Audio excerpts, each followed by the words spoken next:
Buddha, so this is the second day of Kenya Tanzania Business Forum. Unacheki. So tukiwa pale kwa ground, Rais wa Tanzania Samia Suluhu alisema Kenyans and Tanzanians we are brothers and sisters.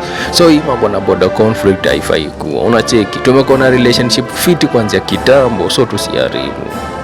Wakati nimetembelea Kenya mwaka 2021 nilizungumza pale bungeni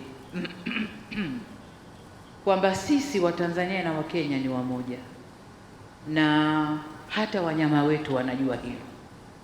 Nikawapa mfano wa wildebeest kule Serengeti na Masai Mara. Wale wanyama they are traveling with no borders, hawagongi pasipoti, hawalipi fees kwenye vikwazo, hawana chochote, wanaingia Kenya wanarudi Tanzania.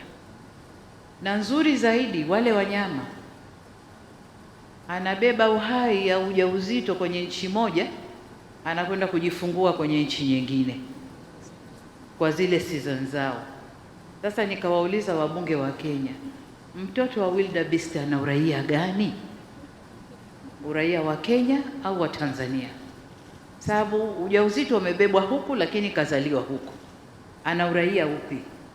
Na you never know, inawezekana baba na mama si wote wa Tanzania, kule wakikutana kule kwenye heating system, inawezekana dume la Kenya ndio limepanda Tanzania. Sasa watoto wana uraia gani? Na hivyo ndivyo wa Kenya na wa Tanzania tulivyo. Hatuna budi sisi